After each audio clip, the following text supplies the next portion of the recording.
apabila saya perkuatkan kawasan itu, saya mau tanding di kawasan itu. Bukan bermakna saya perkuatkan kawasan Tambunan, saya mau tanding di kawasan Tambunan. Saya adalah ahli yang berhormat daripada melalap Tenom. Mustahil saya boleh bertanding di Tambunan. Tetapi apa yang penting bagi saya adalah memastikan bahawa kedudukan Tambunan, kedudukan Keningau, kedudukan Sok akan maju apabila kita sama-sama menyokong kepada kerajaan.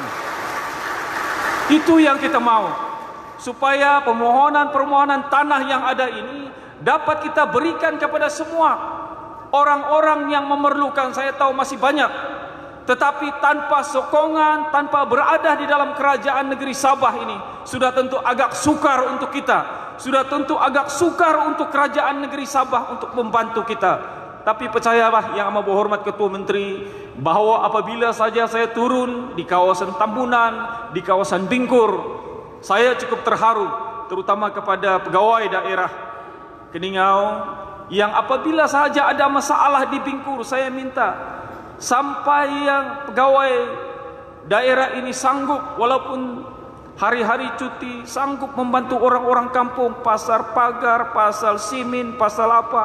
Dan inilah yang kita perlukan. Syabas, mudah-mudahan di kawasan-kawasan lain dengan kerjasama daripada pejabat daerah di peringkat negeri Sabah akan banyak yang dapat kita bangunkan dan dapat kita selesaikan, terutama masalah-masalah di kampung. Jadi saya mau berharap kepada semua perwakilan yang akan bermesyuarat di kawasan ataupun di bahagian Keningau ini dan juga Penseangan, saya mau berharap terutama kepada Ketua Bahagian Datuk Jake, apa yang penting bagi kita adalah persefahaman bagi kita. Seperti yang saya tekankan, keputusan untuk menurunkan calon di dalam mana-mana pilihan raya adalah terletak di bawah budi baik, budi bicara yang berhormat Ketua Menteri. Dan janganlah kita bersengketa ataupun mempunyai perasaan yang berlainan disebabkan ada ura-ura ataupun ada angin yang menyatakan ataupun memberi tomahan yang bukan buan. Tapi saya berharap selepas ini kekuatan kita, apatah lagi pada ketika ini kita tengah ditekan begitu teruk, saya pun tengah dituduh macam-macam. Di peringkat kementerian tidak ada, tetapi apa yang kes 10 tahun yang dibawa untuk membolehkan saya supaya mengikut telunjuk keperluan daripada mereka. Tapi bagi saya ini, saya akur. Seperti mana yang saya nyatakan, saya akur dengan semua ini. Dan tidak akan tunduk kepada mereka. Apa yang penting bagi saya adalah tanggungjawab keikhlasan saya yang telah saya turunkan dan telah saya berikan. Tidak ada masalah bagi saya.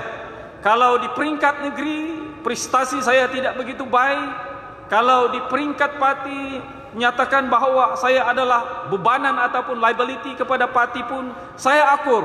Namun walaupun saya tidak berada di dalam parti pun, saya akan tetap memperjuangkan hak dan kebajikan orang-orang kampung, terutama di kawasan saya. Dan tidak timbul bagi saya, kononnya di peringkat kita ini ditawarkan bermacam-macam. Saya tahu, saya, Datuk Masyung, YB Rahman, YB Rasinin, banyak tawaran. Tetapi bagi saya ini yang berasal daripada kampung, apa yang penting bagi saya adalah sumpah saya bagi menjalankan kewajipan saya sebagai orang biasa pun tidak ada masalah. Saya serahkan kepada kebijaksanaan kepada yang amat berhormat Ketua Menteri menilai kedudukan. Kalau saya masih diperlukan, saya akan bertahan. Tapi kalau saya menjadi ahli biasa pun, orang kampung biasa pun, sampai mati pun saya akan pertahankan kedudukan kebajikan orang-orang Sabah. Jadi yang berhormat, itu sahaja daripada saya. Terima kasih sekali lagi. Dan saya mudah-mudahanlah, saya berharap kita berdoa bersama-sama. Mudah-mudahan kita diberkati semua. Mudah-mudahan Sabah akan kembali maju. Doa saya adalah jalinan di antara persekutuan dan negeri Sabah ini. Mudah-mudahan akan redah juga akhirnya. Sekian, semoga Tuhan memberkati kita semua. Terima kasih banyak.